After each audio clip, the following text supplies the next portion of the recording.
কথায় আছে যে এমন কোনো অক্ষর নেই যার দ্বারা কোনো মন্ত্র হয় না। এমন কোনো বনস্পতি নেই যা নিজেই একটা ঔষধি নয়। পৃথিবীর এমন কোনো ব্যক্তি নেই যার মধ্যে কোনো যোগ্যতা থাকে না। শুধু প্রয়োজন হলো যে ব্যক্তিকে আমরা খুঁজে চলেছি তাকে সঠিকভাবে চিনে নেওয়া। যদি তার যোগ্যতা, তার বিশেষত্ব আমরা বুঝতেই না পারি, তাহলে আর লাভ কি রইল? এই সংসারে এমন অনেক ব্যক্তি রয়েছেন যারা ছোট ছোট অসফলতার কারণে আপনাকে এটা বলে দেবে যে আপনি কোনো কাজের নন, আপনি হলেন মূর্খ, আপনি কিছুই করতে পারবেন না।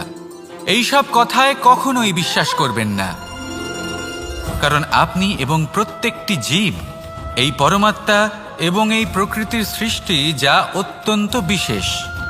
যদি আপনাকে উদাহরণ দিই তাহলে একদিকে আছে তরোয়াল, একটা বড় লম্বা তরোয়াল যার দ্বারা যুদ্ধ করা যায়, জয়লাভ করা যায়।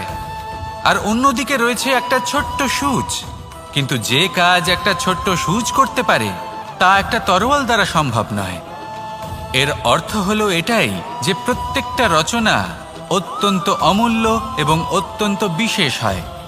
তাহলে বিশ্বাস রাখুন যে আপনি অত্যন্ত বিশেষ একজন, আর প্রেমের সাথে বলুন রাধা রাধা। এটা হলো ধান গাছ। এর থেকে যে চাল উৎপন্ন হয় তা মানুষ গ্রহণ করেন। আর এটা কি? এ হলো জংলি ঘাস। একবার ভেবে দেখুন, যদি এই জংলি ঘাস ধান গাছের আশেপাশে থাকে তাহলে কি হবে? ধান উৎপন্ন হতে পারবে? তা উৎকৃষ্ট হতে পারবে? আমরা কি তা গ্রহণ করতে পারবো? কখনোই নয়। এই জংলি ঘাস ধানকে নষ্ট করে দেবে, কিন্তু নিজে জীবিত থাকবে। এটাই হলো আজকের শিক্ষা। এই সংসারে যদি আপনি নীতির পথে চলতে চান, উচিত কর্ম করতে চান, সংসারকে সেবা করতে চান, তাহলে জংলি ঘাসের মতো ব্যক্তিদের থেকে সবসময় দূরে থাকতে হবে। সেই ব্যক্তি যারা দুর্নীতি এবং মিথ্যা দ্বারা পরিপূর্ণ, যাদের ব্যবহার অশুভ, যাদের অনেক অশুভ গুণ রয়েছে, তারা সঠিক নয়। সেই সকল ব্যক্তি যাদের চরিত্র অত্যন্ত দুষ্ট হয়, তারা হয় শুভ চরিত্রের ব্যক্তিকে একদম নষ্ট করে দেয়, নয় নিজের মতো বানিয়ে তোলে। তাই যদি আপনি নীতির পথে চলতে চান, এই সংসারের জন্য শুভ কর্ম করতে চান, তাহলে সেই সঙ্গ লাভ করুন যে সঙ্গ জ্ঞানে পরিপূর্ণ, যাদের মধ্যে অনেক গুণ আছে, যাদের থেকে প্রতিদিন কিছু শিখতে পারবেন। এমন ব্যক্তির সাথে জীবন অতিবাহিত করুন, দুরাচারীদের থেকে দূরে থাকুন। তবেই এই মন প্রসন্ন হয়ে বলবে রাধা রাধা।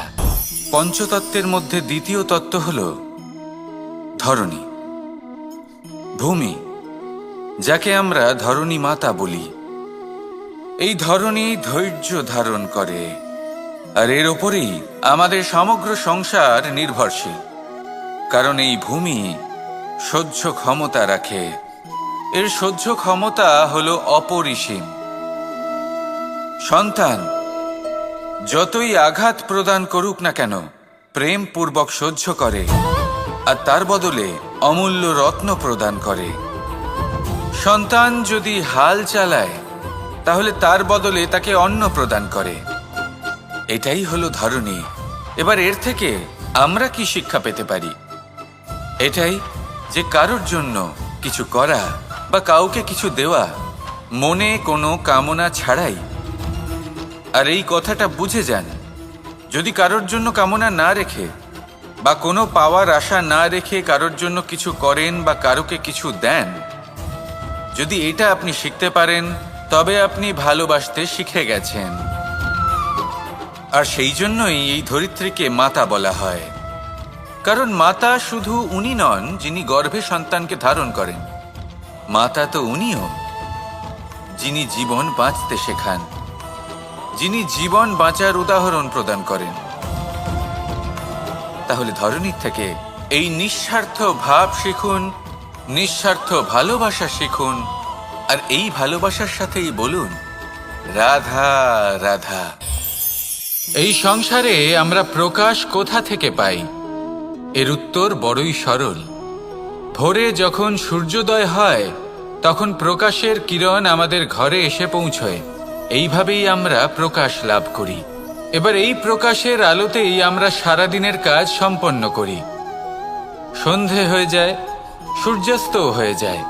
আর আমাদের ঘর যাতে অন্ধকার না হয় তার জন্য আমরা একটা প্রদীপ প্রজ্বলিত করি। এটাই ঘটে আমাদের জীবনেও। এবার প্রবাহমান আয়ুর সাথে আমরা আমাদের অন্তরে যদি একটা প্রদীপ প্রজ্বলিত করে নিই তাহলে বিষয়টাই অন্যরকম হবে। এবার আপনি বলবেন কোন প্রকাশের কথা বলছি যা আমাদের অন্তরে জাগ্রত করা সম্ভব? আমাদের আত্মার মাঝে প্রেমের প্রকাশ জাগ্রত করার কথা বলছি। কারণ আমাদের